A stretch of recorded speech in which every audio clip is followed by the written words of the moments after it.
Hello, students. Part 2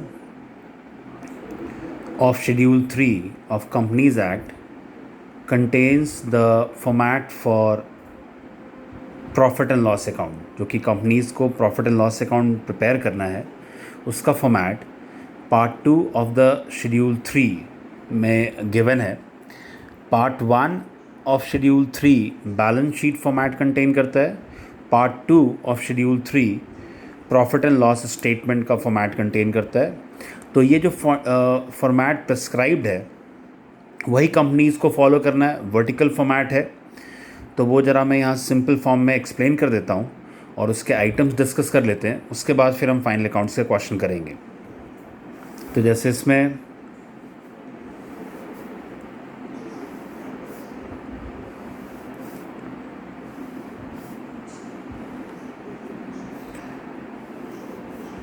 सबसे पहले आ जाएगा पर्टिकुलर्स, देन नोट नंबर, यानी आइटम्स का डिटेल आपको नोट्स टू अकाउंट्स में शो करना होगा।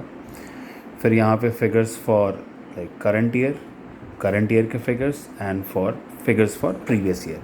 वैसे हमें फाइनल अकाउंट्स में प्रीवियस ईयर नहीं गिवन होगा, लेकिन जो फॉर्मेट है पार्ट 2 में वो कंपैरेटिव फॉर्मेट है। प्रीवियस ईयर के भी फिगर्स आपको कॉरस्पॉन्डिंग शो करना है आइटम्स के, और करंट ईयर के भी। तो जैसे इसमें क्या है, फर्स्ट पॉइंट है revenue from operations. Revenue from operations, RFO। तो सबसे पहले आप क्या दिखाओगे, रेवेन्यू फ्रॉम ऑपरेशंस RFO। तो इसके अंदर क्या आइटम्स आएंगे, जो मेन ऑपरेशन है आपका, जो प्रिंसिपल एक्टिविटी है, जो कोर एक्टिविटी है, उससे जो आपको रेवेन्यू आएगा वो आप दिखाओगे revenue from operations. Obviously depend करेगा कि उस ऑर्गेनाइजेशन का नेचर क्या है ऑपरेट करने का। अगर वो लाइक फाइनेंशियल इंस्टीट्यूशंस हैं तो इंटरेस्ट रिसीव्ड उनके लिए रेवेन्यू फ्रॉम ऑपरेशंस में आ जाएगा। अगर कोई रियल एस्टेट ऑर्गेनाइजेशन है तो रेंट रिसीव्ड उनके लिए रेवेन्यू फ्रॉम ऑपरेशंस आ जाएगा। कोई ट्रेडिंग या मैन्युफैक्चरिंग यूनिट है तो उसमें सेल ऑफ गुड्स वो आ जाएगा रेवेन्यू ऑफ ऑपरेशंस में। तो आपको देखना ही होता है कि प्रिंसिपल एक्टिविटी आपका क्या है। प्रिंसिपल एक्टिविटी से जो भी आपको रेवेन्यू आएगा वो क्या हो गया, रेवेन्यू फ्रॉम ऑपरेशन। यानी सिंपल वर्ड्स में जो sales of goods and sale of services वो कहाँ जाएंगे, रेवेन्यू फ्रॉम ऑपरेशंस में। उसके बाद पॉइंट नंबर 2, अगर कोई ट्रेडिंग ऑर्गेनाइजेशन है तो रेवेन्यू फ्रॉम ऑपरेशंस में आ जाएगा सेल ऑफ गुड्स। और पॉइंट नंबर 2 में आ गया, और ये नोट करना कि RFO is net sales. RFO जो है वो क्या है, सेल्स माइनस सेल्स रिटर्न। और यहाँ पे आप लिखोगे अदर इनकम। अदर इनकम में अगर कोई ट्रेडिंग ऑर्गेनाइजेशन है तो सेल्स तो आएगा RFO में, लेकिन अगर वो रिसीव करेगा रेंट या gain on sale of assets या फिर डिविडेंड रिसीव्ड तो वो सब आ जाएंगे अदर इनकम में। तो रेवेन्यू फ्रॉम ऑपरेशंस के कुछ आइटम हो गए like sale of goods, sale of scrap.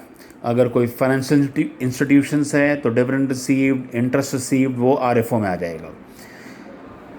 और अगर कोई ट्रेडिंग ऑर्गेनाइजेशन है तो सेल्स के अलावा जो भी उसकी इनकम होगी वो अदर इनकम में दिखा दोगे, like interest received, dividend received, gain on sale of assets, तो अदर इनकम आ गया।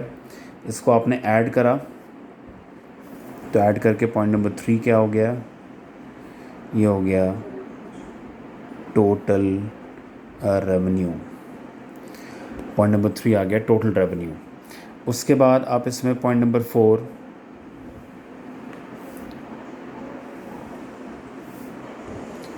अब सारे एक्सपेंसेस लिखेंगे आप। तो एक्सपेंसेस की हेडिंग डालो। अब एक्सपेंसेस में कुछ स्पेसिफिक आइटम्स है एक्सपेंसेस का जो प्रिस्क्राइब्ड है। लाइक सबसे पहला है cost of material consumed. Cost of material consumed, जिसमें क्या आता है, opening stock of raw materials, यानी रॉ मटेरियल्स का opening stock plus purchase of raw materials का ही purchase minus closing stock of raw materials. यानी अगर आप मैन्युफैक्चरिंग कंसर्न है तो आप एक कॉस्ट ऑफ मटेरियल कंज्यूम लिखते हैं, क्योंकि आप रॉ मटेरियल्स परचेज करोगे, उसका ओपनिंग स्टॉक प्लस उसकी purchases minus closing stock cost of material consume में आ जाएगा। अगर आप ट्रेडिंग ऑर्गेनाइजेशन है और आप सिंपली स्टॉक इन ट्रेड बना बनाया माल खरीदते हो फिर बेच देते हो, तो आप उसके लिए क्या है इसमें हेडिंग पीएनएल में, purchase of stock in trade. तो एक्सपेंसेस में cost of material consume, purchase of stock in trade. उसके बाद यहाँ पे हम लिखेंगे चेंज इन इन्वेंट्रीज ऑफ, अब यहाँ change in stock, change in inventories of किसका किसका इन्वेंट्री दिखाओगे, inventory of finish goods, work in progress and stock in trade.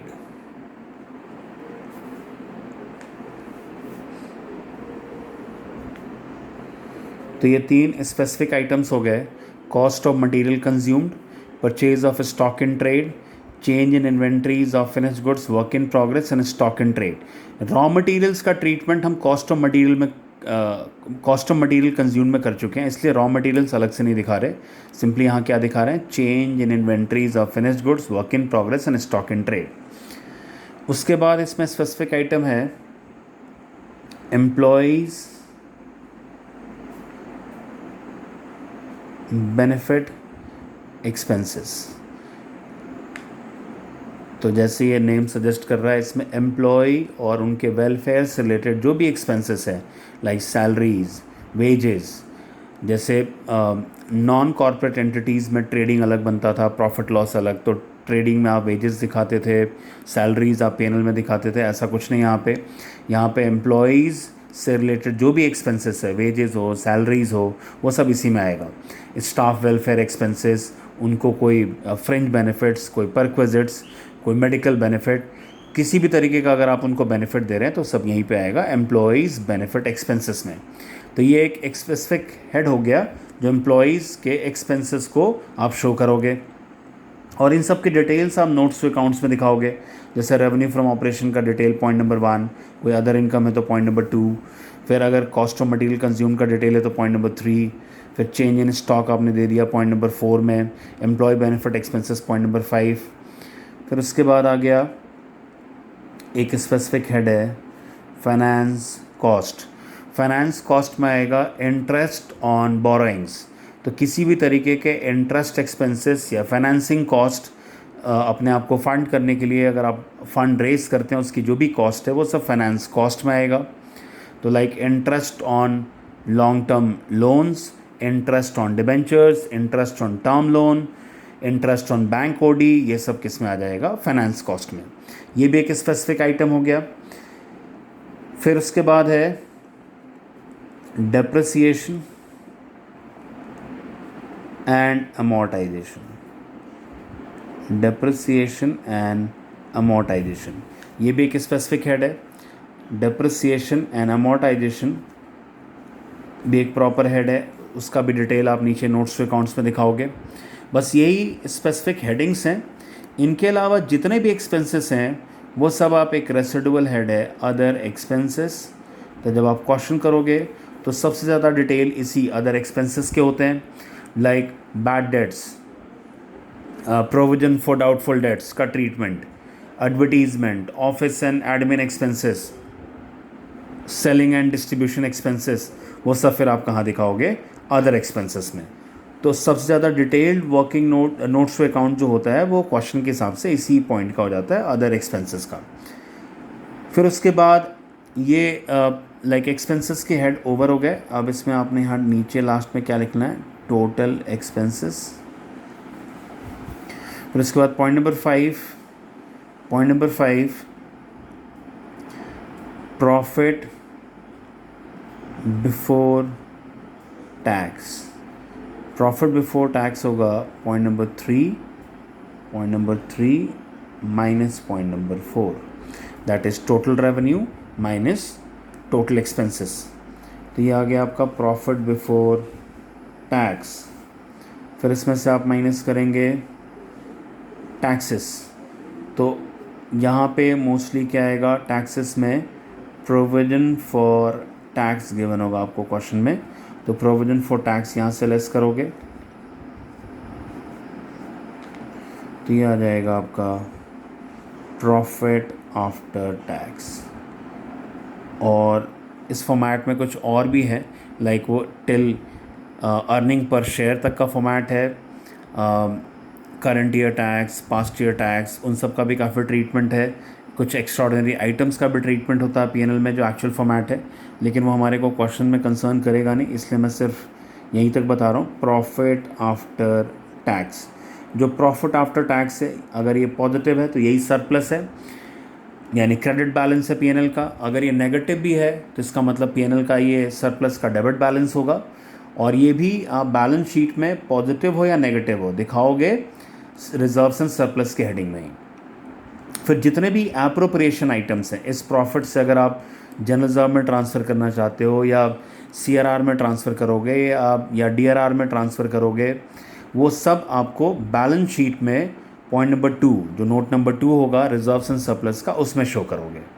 तो यहाँ पे सिर्फ चार्ज आइटम्स हैं, जो एक्सपेंसेस है वो आपने दिखाया, और जो एप्रोप्रिएशन है प्रॉफिट का वो डायरेक्टली आप बैलेंस शीट में शो करेंगे। तो ये हो गया प्रॉफिट आफ्टर टैक्स। तो ये एक सिंपल सा फॉर्मेट है, और ये फॉर्मेट आपको लाइक ऑब्वियसली लर्न करना होगा, इसी ऑर्डर में लिखना होगा। और जब आप फुल फ्लेजेड क्वेश्चन करोगे तो बैलेंस शीट और पीएनएल दोनों को इसी फॉर्मेट में प्रिपेयर करना होगा। जब मैं कोई क्वेश्चन डिस्कस करूँगा तो बताऊँगा कि उसमें कहाँ लाइक क्वेश्चन रखना होता है उसके अंदर। फ़िलहाल एक बार फॉर्मेट में फिर से बता देता हूँ। रेवेन्यू फ्रॉम ऑपरेशंस, उसके बाद अदर इनकम ऐड करके टोटल रेवेन्यू, उसके बाद एक्सपेंसेस का है। एक्सपेंसेस में ये 7 आइटम्स हो गए, 6 आइटम्स इसमें स्पेसिफिक हैं, like cost of material consumed, ये रॉ मटेरियल से रिलेटेड है। फिर purchase of stock in trade, यानी अगर आप ट्रेडिंग ऑर्गेनाइजेशन है और आप लाइक मैन्युफैक्चर्ड गुड्स ऑलरेडी लाते हो फिर बेचते हो, तो ये यहाँ आ जाएगा purchase of stock in trade. Change in inventories of finished goods, work in progress and stock in trade, employee benefit expenses, salary wages, finance cost, interest on loans, depreciation and amortization, depreciation of tangible assets, amortization of intangible assets। ये होने के बाद जितने भी residual expenses हैं वो other expenses में दिखाओगे। टोटल एक्सपेंसेस आपने ऐड किया, पॉइंट नंबर 3 में से पॉइंट नंबर 4 माइनस करोगे, आपको क्या मिल जाएगा, प्रॉफिट बिफोर टैक्स। फिर आप प्रोविजन फॉर टैक्स इस ईयर का जो जितना भी प्रोविजन आपको क्वेश्चन में गिवन होगा वो क्रिएट करोगे, जो कि चला जाएगा शॉर्ट टर्म प्रोविजन के अंदर भी बैलेंस शीट में करंट लाइबिलिटीज़ के हेडिंग में, और एक यहाँ पे आप लेस करके दिखाओगे। फिर आएगा प्रॉफिट आफ्टर टैक्स, ये फिर चला जाएगा transfer to reserves and surplus, balance sheet में लेके जाओगे। उसके बाद एप्रोप्रिएशन आइटम करेंगे। क्वेश्चन में गिवन होता है कुछ एप्रोप्रिएशन आइटम कि transfer to general reserve this much percentage, या ट्रांसफ़र टू सीआरआर, या ट्रांसफ़र टू डीआरआर, तो वो फिर हम डायरेक्टली बैलेंस शीट में करेंगे। तो अब चलो फिर मैं नेक्स्ट क्वेश्चन करता हूँ तो फिर वो डिस्कस करता हूँ।